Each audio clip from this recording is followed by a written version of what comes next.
ایسے ہی ملا ہوا بکھرا ہوا پورے کمرے میں. ہاں کم سے کم 150 جوڑ تو رہا ہی وہ پورے کمرے میں کرتا پائجامہ. میں نے ان سے کہا یہ کہ آپ اس میں سے اپنا کرتا پیجامہ کیسے تلاش لیتے ہیں کہ یہ کرتا اسی پیجامے کا ہے، یہ پیجامہ اسی کرتے. بولے حضرت جب جمعہ کا دن آتا ہے تو جلدی سے پریس کر کے جو بھی ملتا ہے پہن وہن کے چلا جاتا ہوں. اور میں نے کہا پھر شادی کیوں نہیں آپ کرتے؟ تو کہنے لگے کہ ذرا سیٹ ہو جاؤں تب شادی کروں. ارے میں نے کہا جب تک شادی نہیں کریں گے تب تک زندگی بھر سیٹ نہیں ہوں گے. یہ سن لیجیے، یہ آپ کا کرتا پیجامہ نہیں سیٹ ہوگا، آپ کیا سیٹ ہوگا؟ اگر آپ کی بیوی ہوتی تو یہ کپڑا تو آپ کا سنبھال کے رکھ. اور یہ صحیح ہے، ہم تو مولوی صاحب ہے تو ہم بھی تو انسان ہے یار. کہیں جانا ہوتا ہے دور تو ہم اپنی اٹیچی میں اپنا سامان پورا نہیں رکھ پاتے. اگر یہ عورتیں نہ رکھیں تو حضرت صاحب رکھیں تو دو ایک سامان ضرور بھول جائے. یہ ہماری خواتین ہیں جو خود بھی اپنا گھر بھی سیٹ رکھتی ہیں اور اپنے شوہروں اور اپنے بچوں کو بھی سیٹ رکھتی ہیں. یہ مت کہیے کہ پہلے ہم سیٹ ہو جائیں پھر شادی کریں. نہیں، شادی کر لیں سیٹ ہو جائیں انشاءاللہ. اور بے تکلف زندگی گزاریں جیسے ہمارے نبی زندگی گزارتے. بے شک، سبحان اللہ سبحان اللہ. نخرے بہت ہیں آپ کے. کھانے پینے میں اگر ذرا بھی نمک تیز ہو جائے تو آپ کا مزاج پھر دیکھنے لائق رہتا. بولیے رہتا نہیں رہتا. ایک صاحب نے ایک مولوی صاحب، ہم جیسے مولوی صاحب کی دعوت کر، مولوی صاحب پہنچے تو کھانا جب رکھا انہوں نے تو مولانا صاحب نے پہلا لقمہ جب ڈالا منہ میں ماشاء اللہ سبحان اللہ کیا اچھا کھانا آپ کی اہلیہ نے بنایا. بولے ہاں ماشاء اللہ کیا لذیذ کھانا انہوں نے بنایا. تو ان کی اہلیہ پردے کے پیچھے سے زہر و قطار رونے لگے. مولانا صاحب ڈر گئے، ارے کیا ہوا بھائی؟ ہم نے تعریف ہی تو کی تھی، یہ خاتون آپ کی بیوی ہے. بولے ہاں. پھر رو کیوں نہیں؟ کون سی بات ہم نے کہہ دی، ان کی تعریف ہی تو کی. تو پردے کے پیچھے سے وہ ہماری بہن کہنے لگی کہ مولانا صاحب 35 سال ہو گئے اس بندے سے شادی ہوئی، آج تک کبھی اس نے یہ نہیں کہا کہ میں نے کھانا بہت اچھا بنایا. اگر کچھ تیز ہو گیا نمک تو ڈانٹا ضرور، کچھ برائی ضرور کی، ناراضگی کا اظہار ضرور کیا، لیکن 35 سال میں کبھی میرے کھانے کی تعریف نہیں. کیا اسی لیے ہم اور آپ ہیں؟ بولیے.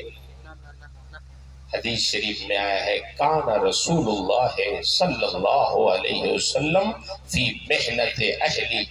سرکار جب گھر میں ہوتے تھے تو اپنے گھر والوں کے کاموں میں ہاتھ بٹاتے تھے. سبحان اللہ سبحان اللہ. گھر والے جو کام کر رہے ہوتے اس میں لگ جاتے. ام المومنین ارشاد فرماتی ہیں توے میں ہم روٹی ڈال دیتی تو سید الانبیاء ہمارے توے کی روٹی الٹنے پلٹنے. سبحان اللہ سبحان اللہ. ہم جانتی تھیں یہ آپ کا منصب نہیں ہے، آپ کا کام تو دین کی تبلیغ ہے، مگر یہ بھی سمجھتی تھیں کہ سید الانبیاء یہ سب کچھ اس لیے کر رہے ہیں تاکہ اپنی امت کو تعلیم دے دیں کہ تمہیں اپنے گھر میں کیسے زندگی گزارنی ہے. اس لیے میرے بھائیوں، معاشرے کا کام صرف ہمارے اور آپ پہ نہیں ہے. ہماری ماں نے، ہماری بہنوں نے، ہماری بیٹیوں نے بڑی قربانیاں دی ہیں تب یہ علم دین ہم لوگوں تک پہنچا. اس کی تاریخ بتائیں تو بہت لمبی ہے، لیکن بات کہے بھی نہیں رہی جاتی کہ قرآن کی حفاظت میں، قرآن کی تعلیم آگے بڑھانے میں احادیث کریمہ کو یہاں تک پہنچانے میں ہماری ماں بہنوں بیٹیوں کا بڑا اہم کردار ہے۔ پہلی وحی جب سید الانبیاء پہ نازل ہوئی تو غار حرا سے سرکار تشریف لائے، ارشاد فرمایا خدیجہ، اس وقت حضرت خدیجۃ الکبریٰ باحیات تھی، ارشاد فرماتے ہیں خدیجہ زملونی زملونی زملونی، مجھے کمبل اڑاؤ، ٹھنڈک لگ رہی ہے، ٹھنڈک لگ رہی ہے۔ کمبل اڑایا گیا، حضرت خدیجہ سے ارشاد فرماتے ہیں خدیجہ آج میں نے غار حرا میں ایسی شکل و صورت دیکھی ہے کہ مجھے تو اپنی جان کی فکر ہو گئی۔ کیا کہا سرکار نے؟ مجھے اپنی جان کی فکر ہو گئی۔ بیوی نے جب یہ بات سنی، ہم تمام مسلمانوں کی ماں ام المومنین حضرت خدیجۃ الکبریٰ نے جیسے ہی یہ جملہ سنا، ارشاد فرماتی ہے کلا لا واللہ، ہرگز نہیں حضور، آپ کو آپ کی جان کی فکر نہیں۔ انک لتصل الرحم وتحمل الکلا وتکسب المعدوم وتقری الضیف وتعین علی نوائب الحق۔ اللہ کے محبوب، آپ کو آپ کی جان کی فکر کبھی ایسا نہیں ہوگا، آپ تو بیواؤں غریبوں یتیموں کی مدد کرتے ہیں، جن کا کوئی سہارا نہیں، کما کما کے ان کا خرچ پورا کرتے ہیں، مہمانوں کی عزت کرتے ہیں، حق کی راہ میں آنے والی پریشانیوں کو برداشت کرتے ہیں۔ آپ کو آپ کی جان کی فکر کبھی نہیں ہو سکتی، اللہ کبھی آپ کو ضائع نہیں فرمائے گا۔ یہ ہمت سب سے پہلے کس نے دلائی؟ قرآن کی پہلی سورہ نازل ہونے پر یہ خاتون تھی جو ہم تمام مسلمانوں کی ماں تھی اور نبی کریم صلی اللہ علیہ وسلم کی بیوی۔ اس کا مطلب یہ ہوا کہ ہماری بہنوں نے، ہماری ماں نے، ہماری بیٹیوں نے ہر موقع پر اپنے شوہر، اپنے بیٹے، اپنے بھائیوں کو بہت یقین دلایا ہے اور ہمت دلائی ہے، اور اسلام کی نشر و اشاعت میں ان کا بڑا اہم کردار رہا۔ سبحان اللہ سبحان اللہ۔ حدیث کریمہ آپ دیکھیے، 3 بچے عالم کے فارغ ہوئے نا، اللہ تعالیٰ فاضل کے بھی پیدا کرا، صرف عالم کے ساتھ ساتھ صرف فضیلت کی دستار ہو، مدرسے میں برکتیں ہوں اور تعلیم آگے بڑھے۔ آپ سنجیدگی سے غور کریں گے تو سمجھ میں بات آئے۔ یہ ہمارے بچے جو ہیں، آپ ان کی حالت نہ دیکھیں، بہت سارے لوگ ہمارے ساتھ ایک ساتھ کہنے لگے، اپنے ایک ساتھی کی بات کہنے لگے، ان کی 6-7 بچیاں تھیں، تو انہوں نے سب مولوی حافظ سے شادی کی اپنے بچوں، ایک بچی رہ گئی تو ان کے ایک دوست کہنے لگے کہ ارے یار ایک بچی رہ گئی، اس کو تو کسی اچھی جگہ شادی کر دو۔ اللہ اللہ، وہ سمجھتے ہیں یہ مولوی حافظ اچھے نہیں۔ ارے بھائی آپ یقین مانیں، جب ہمارا کوئی شاگرد، جو ہم لوگ کے شاگرد تو مولوی ہے، اگر وہ پڑھاتے ہیں آتے ہیں تو، اور پڑھانا چھوڑ دیتے ہیں کوئی دوسرا کام کرتے ہیں آتے ہیں تو، دونوں میں ہم فرق کر لیتے ہیں کہ اب یہ پڑھاتا لکھاتا نہیں۔ کیوں؟ پڑھانے والے چاہے 5,000 پائیں 7,000 پائیں، ان کے چہرے پہ رونق رہتی ہے، ان کی آنکھوں میں سرما رہتا ہے، ان کی داڑھی صحیح رہتی ہے، ان کے لباس سفید رہتے ہیں، ان کے بال پراگندہ نہیں رہتے، اور جو پڑھائی لکھائی چھوڑ دیتا ہے چاہے وہ کتنا بھی کماتا ہو، نہ ان کا کپڑا اتنا سفید رہتا ہے، نہ ان کا دل و دماغ اتنا سفید۔ معمولی سمجھتے ہیں اس کو۔ حضرت عمر فاروق اعظم رضی اللہ تعالی عنہ کے، آج اگر کسی سے کہہ دیا جائے، کوئی کہہ دے کہ ہماری بیٹی کا رشتہ ہے ذرا تلاشیے، اور کہہ دے کہ ایک حافظ صاحب ہے، کرتے کیا؟ مسجد میں اذان دیتے، اوہ مولانا صاحب ہماری بیٹے کے لیے یہی مؤذن صاحب ہی رہ گئے تھے۔ بولیے یہ لوگ جواب دیتے. حضرت عمر کی خدمت میں جب آپ امیر المومنین تھے تو کچھ لوگ آئے.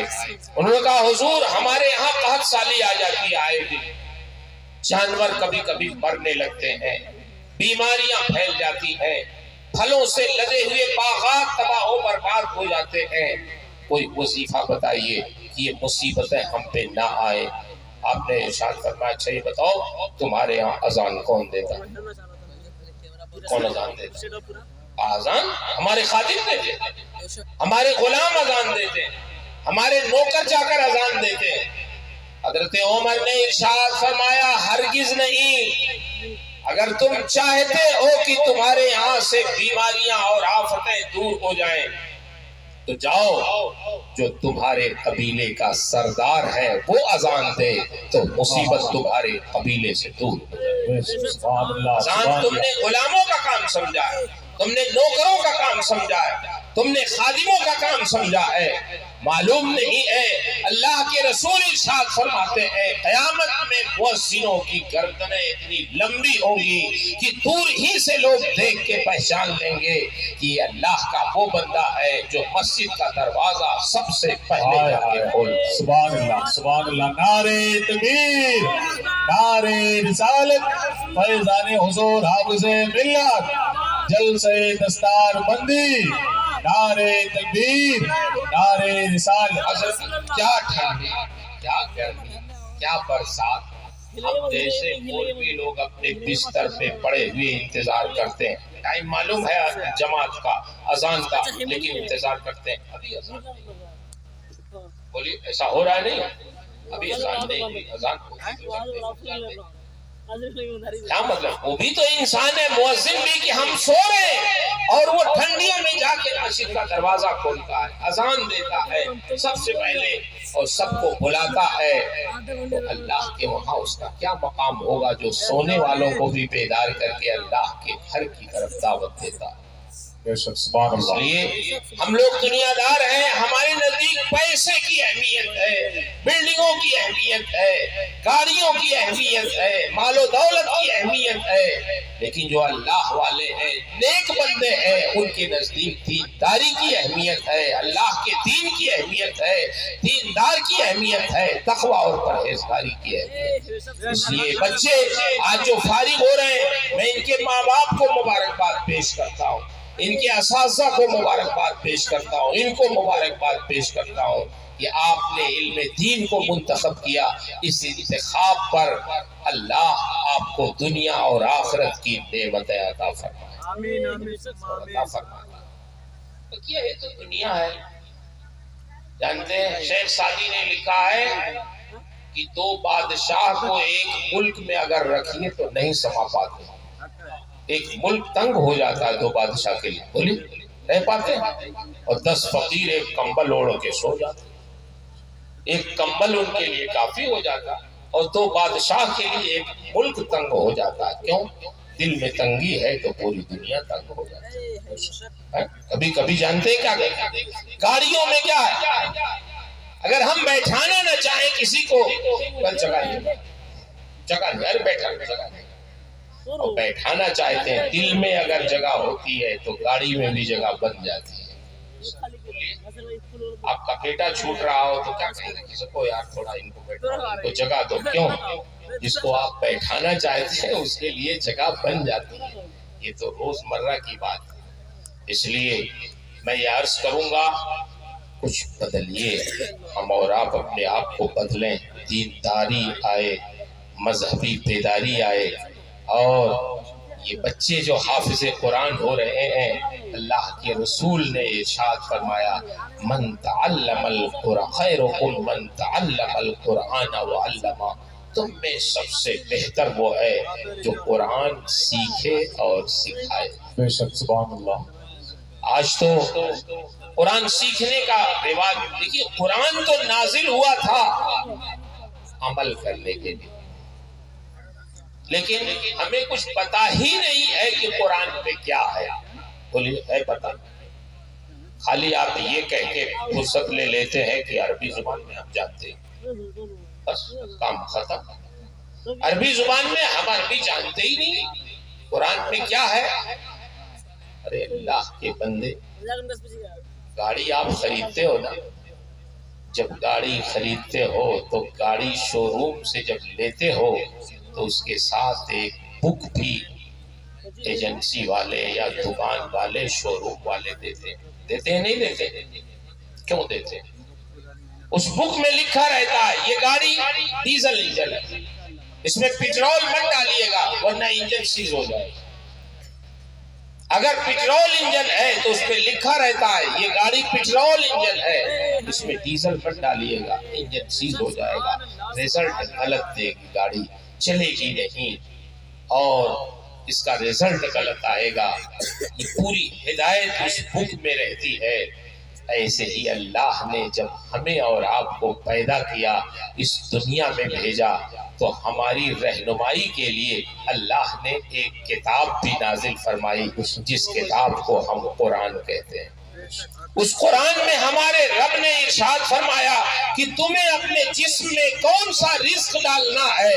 اگر تم رزق حرام ڈالو گے اس جسم میں تو یہ تمہارا جسم غلط رزلٹ دے گا، تمہاری نگاہیں خطا کریں گی، تمہارا دل غلط سوچے گا، تمہارے پیر پھسل جائیں گے، تمہاری نگاہیں تمہارے جسم کا ہر شعبہ اس کا رزلٹ غلط آئے گا. لیکن اگر رزق حلال ڈالو گے اس میں تو تمہاری نگاہیں بھی نہیں بہکیں گی، تمہارا دل بھی نہیں بہکے گا، تمہاری فکر اور سوچ اچھی ہوگی، تمہارے قدم بھی پھسلنے سے بچ جائیں گے. یہ قرآن ہمارا سمجھاتا ہے. لیکن افسوس ہم قرآن میں ہے کیا نہ سمجھنا چاہتے نہ سمجھ رہے. بولیے. ارے ابھی تو آپ حضرات نے علماء کرام نے دیکھا ہوگا ایک ویڈیو لوگوں نے بھیجی، ایک مزار کے وہ جو مجاور ہوتے ہیں اس میں کلمہ پڑھا رہے ہیں تو مجاور صاحب کلمہ بھی نہیں پڑھا. ایک صاحب سے پوچھ رہے ہیں کہ فجر میں کیا رکعت ہے؟ وہ کہہ رہے ہیں وہ حضرت صاحب بیٹھے ان سے پوچھیں. وہ حضرت صاحب سے جب پوچھ رہے ہیں تو حضرت صاحب کہہ رہے ہیں 4 رکعت. اچھا کیا ہے 4 رکعت؟ 2 رکعت سنت 2 رکعت نفل. جی سنا نہیں سنا؟ تو 2 رکعت سنت 2 رکعت نفل ہے نماز فجر کی. بولو کیا ہے؟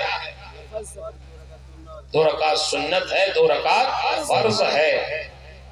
اور کتنے لوگ جو آپ کا پیسہ مزار پہ وصول رہے ہیں، جہاں جا کے آپ پیش کر رہے ہو. بولو پیسہ تو